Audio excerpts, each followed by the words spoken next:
pour les mutuelles, pour la Camille, on n'est que des dossiers, mais concrètement, nous, on fait comment derrière quand les assurances refusent de nous indemniser? On arrête de se faire soigner? Le décor est feutré, celui d'une salle de réunion du Parlement bruxellois. En ce jeudi de l'hémicycle, les députés francophones donnent la parole à des victimes des attentats de Bruxelles. 3 ans après celles de Malbec et de Zaventem, elles ont encore beaucoup de choses à dire aux politiques. J'en ai marre d'attendre. J'en ai marre d'attendre parce que au plus que j'attends, au plus que ça va mal. Je ne suis pas la seule.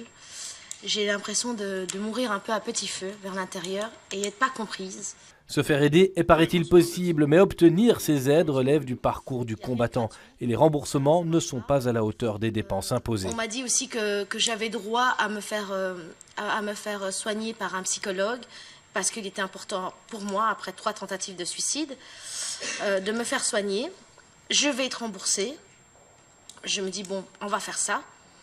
Je me fais soigner. Et je reçois un papier qui dit que sur 100 € que je paye, je suis remboursée que de 7,13 €.